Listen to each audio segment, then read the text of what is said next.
My name is Reverend Professor Samuel P. Ango. I am the Provost of Theological College of Northern Nigeria, Pukuru.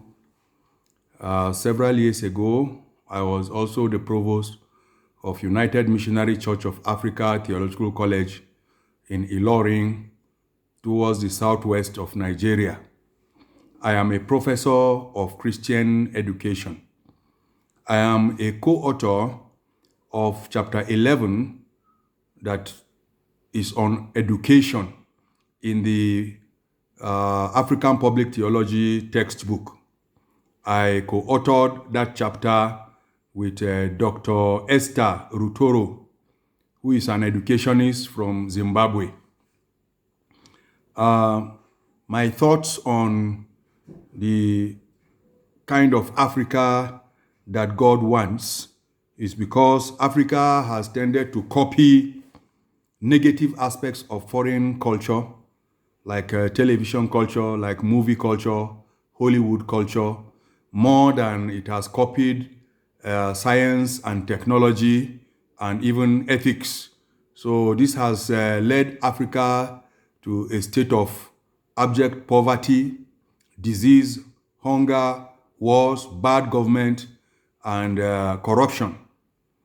And I believe that God wants an Africa that is godly, that is creative, that is just, that is free, and that is self-sustaining.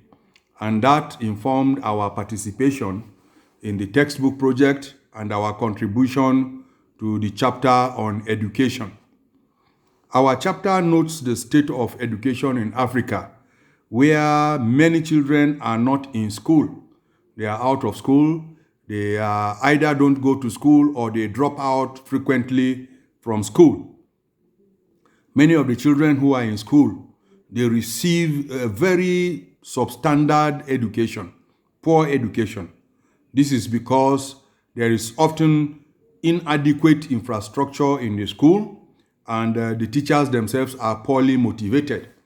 The teachers are poorly motivated because of poor salaries, because of lack of equipment, because of all the problems around of poverty, of disease, of wars and instability. All these tend to ill motivate teachers.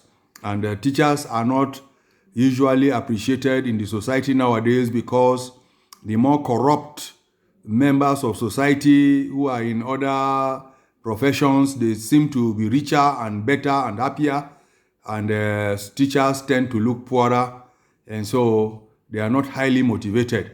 Moreover, many of those who actually join the teaching profession are not well trained.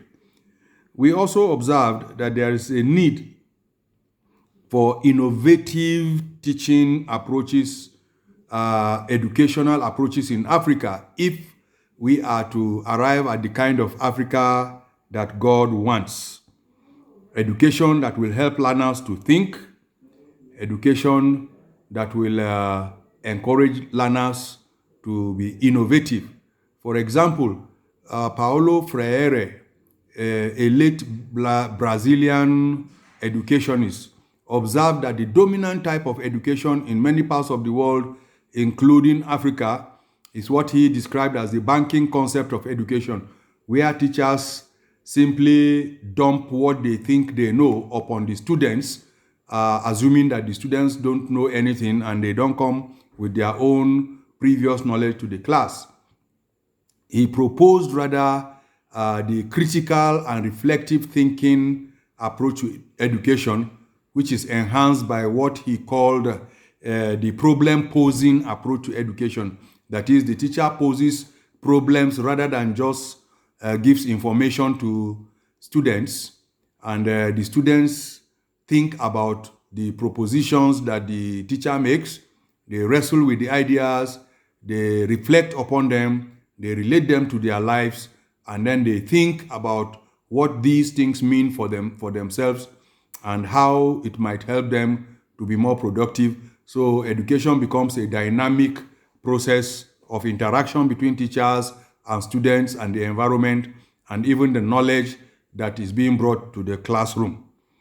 So we think that that kind of innovation is important in teaching.